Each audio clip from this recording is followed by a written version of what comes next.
बच्चों, इस वीडियो में हम chapter 9 mechanical properties of solids की एक्सरसाइज सॉल्व करेंगे। इस चैप्टर के एग्जांपल्स की वीडियो का लिंक बच्चों आपको डिस्क्रिप्शन में मिल जाएगा।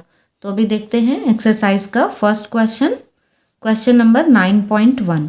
अ steel wire of length 4.7 metre and cross sectional area 3 × 10⁻⁵ metre square stretches by the same amount as a copper wire of length 3.5 meter and cross sectional area of 4 × 10⁻⁵ metre square under a given load.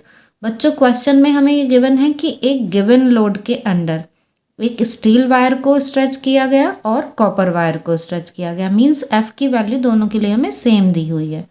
यहाँ पर हमको steel wire की length और उसका area given है, copper wire की length और उसका एरिया गिवन है। क्या कैलकुलेट करना है? What is the ratio of Young's modulus of steel of that of copper? यहाँ हमको Young modulus का रेशो फाइंड करना है स्टील और कॉपर के लिए। तो देखते हैं इसका सॉल्यूशन। बच्चों, जो वैल्यूज़ हमें क्वेश्चन में गिवन है वो हमने नोट कर ली हैं। यहाँ पर हमको स्टील वायर की लेंथ गिवन है, उसका क्रॉस सेक्शनल एरिया गिवन है, ऐसे ही कॉपर वायर की लेंथ और उसका क्रॉस सेक्शनल एरिया, तो ये हमने नोट कर लिए। यहाँ हमको ये गिवन है कि जो चेंज इन लेंथ है, मींस लोड अप्लाई करने के बाद जो दोनों की लेंथ में चेंज आता है, एलोंगेशन आता है, वो सेम है। ठीक है, मींस डेल्टा एल की वैल्यू सेम है और लोड भी सेम अप्लाई किया गया है, इसलिए एफ की वैल्यू भी सेम है। अब रेशो फाइंड करना है तो हम यहाँ पर फॉर्मूला लेंगे यंग मॉड्यूलस के लिए, y = FL/A∆L। ठीक है, यहाँ पर F क्या है? अप्लाइड लोड, ये है उसकी लेंथ, और यहाँ क्रॉस सेक्शनल एरिया, और डेल्टा एल है चेंज इन लेंथ। तो बच्चों, अब ये हमें एक बार स्टील के लिए फाइंड करना है, एक बार कॉपर के लिए। तो हम यहाँ पर ऐसा करते हैं, इनका रेशो ले लेते हैं इस तरीके से कि y एक बार हम स्टील के लिए ले रहे हैं और एक बार कॉपर के लिए। तो जब हम इन वैल्यूज़ को डिवाइड करेंगे स्टील और कॉपर के लिए, तो f और डेल्टा एल तो सेम है, तो ये कैंसिल हो जाएंगे और y l के डायरेक्टली प्रोपोर्शनल है, मीन्स यहाँ पर LS/LCU ये आ जाएगा, और एरिया के इन्वर्सली प्रोपोर्शनल है, मीन्स एरिया यहाँ पर आ जाएगा कॉपर का और यहाँ अपॉन ये स्टील का।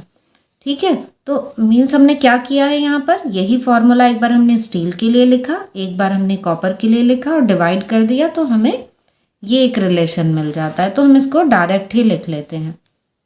अब जस्ट हम यहाँ पर वैल्यूज़ पुट कर देंगे।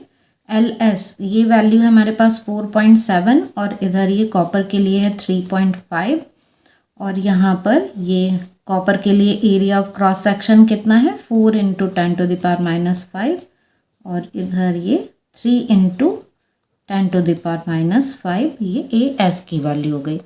अब जस्ट हम कैलकुलेशन कर लेते हैं। तो यहाँ पर ये तो पावर्स तो कैंसिल हो जाएंगी, बाकी हमको ये मल्टीप्लाई करके डिवाइड ही करना होगा। तो मल्टीप्लाई करते हैं, तो 188/105। ये बच्चों हमने पॉइंट से पॉइंट भी कैंसिल कर दिया है, तो बस ये बचता है हमारे पास। डिवाइड करने के बाद आ जाता है 1.79।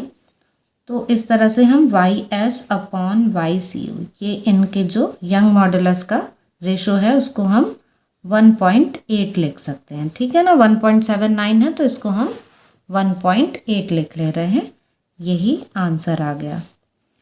तो अब देखते हैं बच्चों next question. Figure 9.11 shows the stress strain curve for a given material. What are the Young modulus and approximate yield strength for this material? तो बच्चों, यहाँ पर हमको एक ये फिगर गिवन है, इसको देखकर ये जो हमको यहाँ पर ये वाली फिगर गिवन है, इस फिगर को देखकर हमको ए पार्ट के लिए तो यंग मॉड्यूलस कैलकुलेट करना है और बी पार्ट के लिए हमको यील्ड स्ट्रेंथ फाइंड करनी है।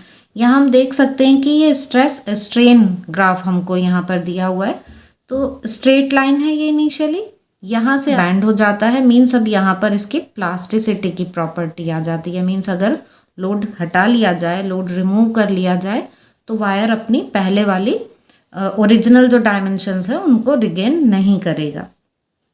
मींस इसकी इलास्टिक लिमिट यहाँ तक ही है। ठीक है, ये स्ट्रेस स्ट्रेन कर्व में हम ये समझ लेते हैं कि जब तक स्ट्रेट लाइन है तब तक तो हुक्स लॉ फॉलो होता है, और उसके बाद जहाँ से ऐसा होता है कि वायर में थोड़ा कर्व आ जाता है तो वो अंडर इलास्टिक लिमिट रहता है, लेकिन जब ये इस तरीके से ग्राफ बैंड होने लगता है, इसका मतलब क्या है कि स्ट्रेस को हटा लेने के बाद भी स्ट्रेन इंक्रीज हो रहा है। तो मीन्स अब ये उसकी यहाँ पर हमको इलास्टिक लिमिट पता चल जाती है, यील्ड पॉइंट पता चल जाता है।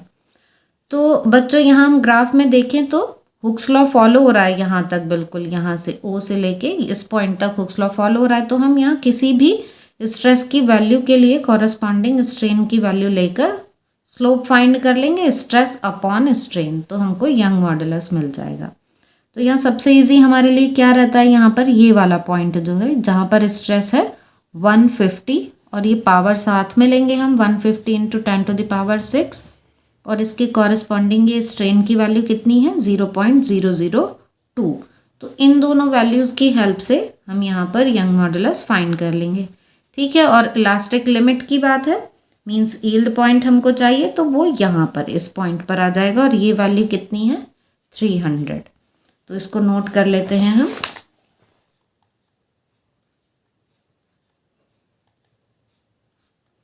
बच्चों ग्राफ की हेल्प से हम ये देख रहे हैं कि किसी एक पॉइंट पर स्ट्रेस की वैल्यू यहाँ है हमारे पास 150 इंटू 10⁻⁶ न्यूटन पर मीटर स्क्वायर, और उसकी कॉरस्पॉन्डिंग स्ट्रेन की वैल्यू है 0.002। इसकी तो कोई यूनिट होती नहीं है ना।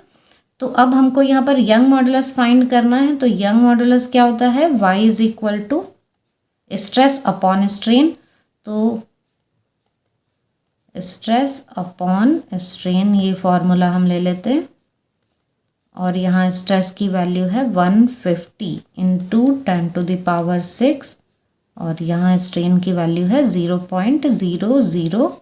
तो यहाँ पर ये पॉइंट हटाकर बच्चों 10⁻³ और आ जाएगा ऊपर, और ये पावर्स हो जाएंगी 9, और 150 को 2 से डिवाइड कर देंगे तो ये आ जाएगा यहाँ पर 75 इंटू 10⁻⁹ ये आ गया।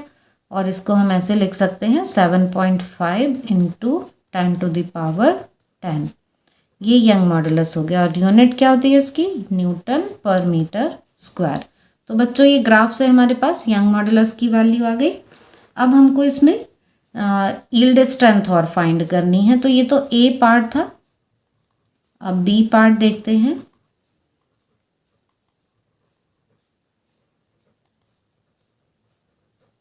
यील्ड स्ट्रेंथ मतलब हमको इलास्टिक लिमिट देखनी है, जो हमने देखी थी कि ये यहाँ पर है और ये 300 है यहाँ स्ट्रेस की वैल्यू।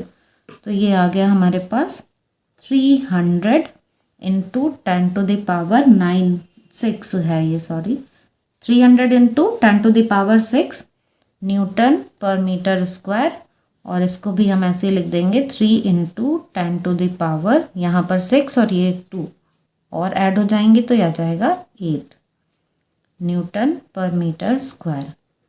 तो ये आंसर आ गया इसके बी पार्ट का।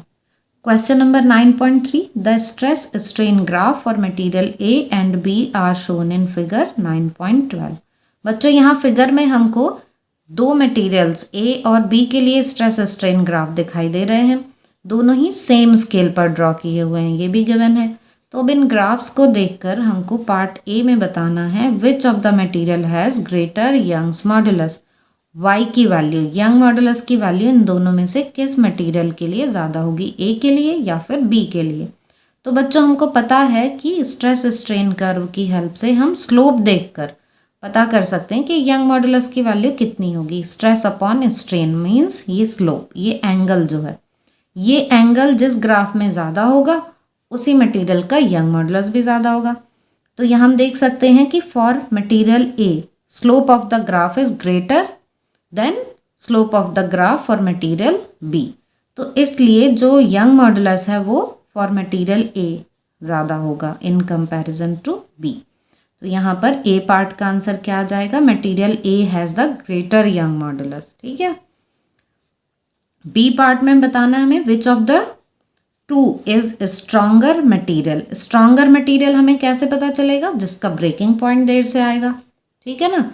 जिसका जो जल्दी ही टूट जाएगा वो तो स्ट्रांग नहीं होगा ना, तो जिसका ब्रेकिंग पॉइंट लेट आएगा, देर से आएगा, वो मटेरियल ज़्यादा स्ट्रॉन्गर होगा।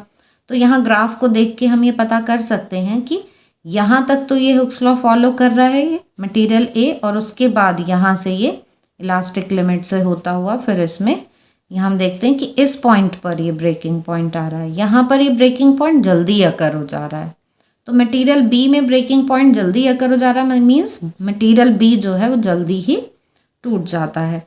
तो इसलिए यहाँ पर ए जो है वही ज़्यादा स्ट्रांग है। तो ए का ही यंग मॉडुलस ज़्यादा और स्ट्रांग भी वही ज़्यादा। वैसे भी हमको पता है कि जिस मटेरियल के लिए यंग मॉडुलस की वैल्यू ज़्यादा होगी वही स्ट्रांगर भी होगा। तो इनके आंसर्स लिख लेते हैं। तो बच्चों यहाँ पर हमने ये आंसर्स लिख लिए हैं, और ए पार्ट में ये हमने ग्राफ की हेल्प से देख लिया था कि यहाँ इसका स्लोप ज़्यादा है, इसलिए यंग मॉडुलस भी ज़्यादा होगा।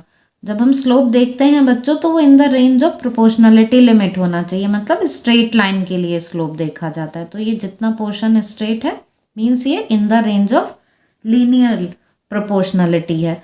तो यहाँ स्लोप इसका ज़्यादा है, इसलिए इसका ही यंग मॉडुलस भी ज़्यादा होगा। और जब हमको ये देखना है कि कौन सा मटेरियल स्ट्रॉन्गर है, तो स्ट्रॉन्गर मीन्स यहाँ हम देख सकते हैं कि material A can withstand more strain than B, है ना। इसमें ज़्यादा स्ट्रेन पॉसिबल है, ब्रेकिंग पॉइंट अकर होने से पहले, फ्रैक्चर पॉइंट आने से पहले ज़्यादा स्ट्रेन आ जाती है इसमें, और ये टूट जाता है पहले, इसलिए यही ज़्यादा स्ट्रॉन्ग है। 9.4 read the following two statements below carefully and state with reason if it is true और false. A, the Young modulus of rubber is greater than that of steel. तो बच्चों ये तो फॉल्स है, यंग मॉडुलस तो steel का ज़्यादा होता है, रबर का तो बहुत कम होता है। ये चैप्टर पढ़ने से पहले हम सोच सकते थे कि rubber is more elastic, but अब जब हमने चैप्टर पढ़ लिया है तो चैप्टर पढ़ने के बाद हमको ये पता चल गया है कि ज़्यादा से ज़्यादा फोर्स लगाने से जिसमें डायमेंशन में चेंज कम से कम आए उसी मटेरियल का यंग मॉडुलस ज़्यादा होता है। तो अब यहाँ रबर और स्टील में हम देख सकते हैं कि रबर में तो थोड़ा सा फोर्स लगाकर भी बहुत चेंज आ जाता है, लेकिन स्टील में ऐसा नहीं होता, इसलिए स्टील का यंग मॉडुलस ज़्यादा है। इसको अभी हम फॉर्मूले से भी समझ लेंगे। अभी देखते हैं B part, the stretching of a coil is determined by its shear modulus. तो बच्चों ये ट्रू है, क्योंकि जब किसी कॉइल को स्ट्रेच किया जाता है तो वहाँ पर उसकी लेंथ में चेंज जो आता है वो कॉइल की लेंथ में चेंज आ रहा है, मतलब वायर की लेंथ में चेंज नहीं आता। जैसे ये हमारे पास सपोज ये हमने कॉइल ली है और इस पर हम ऐसे फोर्स लगा रहे हैं, तो आप देख रहे हैं इसकी हेलिकल शेप जो है वो चेंज हो रही है, ये वायर की लेंथ जो है ये नहीं चेंज हो रही है। इसलिए जो स्ट्रेचिंग ऑफ अ कॉइल है वो शेयर मॉडुलस डिटरमाइन कराएगी कि इसकी हेलिकल जो शेप है उसमें चेंज आ रहा है, वायर की लेंथ में चेंज आता तो हम यंग मॉडुलस देखते हैं। तो अब इसको भी हमने दोनों पार्ट के आंसर्स को यहाँ पर लिख लिया है। ये दोनों पार्ट्स का आंसर बच्चों यहाँ पर लिख लिया है कि जो यंग मॉडुलस है वो स्ट्रेस अपॉन स्ट्रेन होता है, तो जितना ज़्यादा स्ट्रेन उतना कम यंग मॉडुलस। और फॉर अ गिवन फोर्स, अगर हम स्टील और रबर पर इक्वल अमाउंट में फोर्स लगाएं तो रबर के लिए स्ट्रेन बहुत ज़्यादा हो जाएगा स्टील के कंपैरिजन में, इसलिए जो स्टील का यंग मॉडुलस है वो ज़्यादा होगा रबर से। और बी पार्ट में जो स्ट्रेचिंग ऑफ अ कॉइल है वो उसकी हेलिकल शेप चेंज करती है, लेंथ चेंज नहीं करती, इसलिए ये शेयर मॉडुलस ही यहाँ पर हम लेंगे, तो ये ट्रू है। तो बच्चों ये थे क्वेश्चन नंबर 1 से लेकर 4 तक। नेक्स्ट वीडियो में हम आगे के क्वेश्चन सॉल्व करेंगे। आई होप कि आपको ये क्वेश्चंस क्लियर हो गए होंगे। फिर भी आपके कोई डाउट्स हों तो आप कमेंट सेक्शन में पूछ सकते हैं।